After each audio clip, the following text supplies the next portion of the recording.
क्या आपने कभी सोचा है कि जीवन की शुरुआत कैसे हुई? पृथ्वी अब ठंडी हो चुकी थी, महासागर बन चुके थे, वायुमंडल में जहर कम हो रहा था, लेकिन अब भी कोई जीवन नहीं था, सिर्फ सन्नाटा। गहराई में छिपा अंधकार, लेकिन गहराइयों में कुछ और था।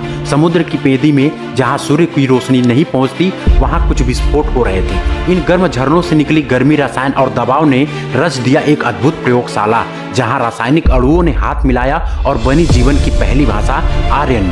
वही एक क्षण था जब एक अणु ने खुद को दोहराना शुरू किया, और वही क्षण था जब पहली बार ब्रह्मांड में किसी जीव ने जीने की कोशिश की। जीवन एक अदृश्य साकर, जो न देख सकता था, न सुन सकता था, पर जो बढ़ सकता था, बढ़ सकता था और बदल सकता था। अगले अरबों सालों तक जीवन था बस सूक्ष्म जीव, कोई पेड़ नहीं, कोई जानवर नहीं, बस समुद्र की गहराइयों में तैरती दिखी अद्भुत रचनाएं। इनके दम पर बनी धरती की पहली जैविक परत। फिर आए साइनोबैक्टीरिया, छोटे मगर चमत्कारी। इन्हीं ने शुरू किया पहला क्रांतिकारी कदम, ऑक्सीजन छोड़ना, जिसने पृथ्वी के वातावरण को बदल दिया और आने वाले बड़ी जीवों की नींव रखी। धरती अब सिर्फ पत्थर और पानी नहीं थी, अब वो एक जीवित ग्रह थी, जिसकी हर बूंद में जीवन धड़क रहा था, जो खुद को खोजने के लिए अरबों साल की यात्रा पर निकल चुका था। अरबों साल तक जीवन सिर्फ समुद्र में तैरता रहा। सूक्ष्म जीव, जेलीफिश, मछलियां, पर बदलाव फिर दस्तक देने वाला था। प्रकृति कभी एक ही जगह नहीं रुकती।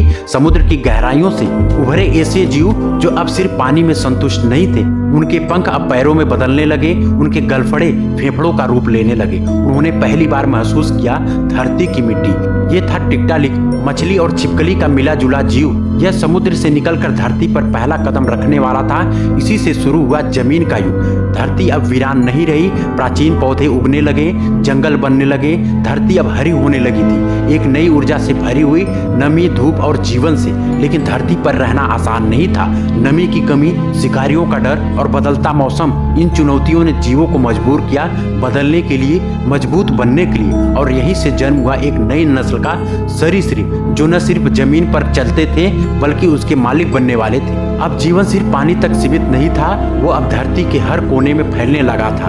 पहाड़ों से लेकर जंगलों तक एक नई कहानी शुरू हो चुकी थी, जिसका अगला अध्याय था डायनासोर। और अब धरती पर कदम रखने वाले थे इतिहास के सबसे खतरनाक, सबसे विशाल और सबसे रहस्यमयी प्राणी। आने वाला है टाइटनों का युग। तो दोस्तों, अगला पार्ट होगा कि धरती पर डायनासोर कैसे आए, उनका जन्म कैसे हुआ और उनका अंत कैसे हुआ। अगर आप लोग वो पार्ट देखना चाहते हो तो कमेंट बॉक्स में नेक्स्ट पार्ट जरूर लिखना, हम आप लोगों के लिए नेक्स्ट पार्ट लेकर के जरूर आएंगे। तो वीडियो पसंद आया तो वीडियो को लाइक करना। अगर आपने पहला पार्ट नहीं देखा तो पहला पार्ट आप लोग जाकर के जरूर देखें।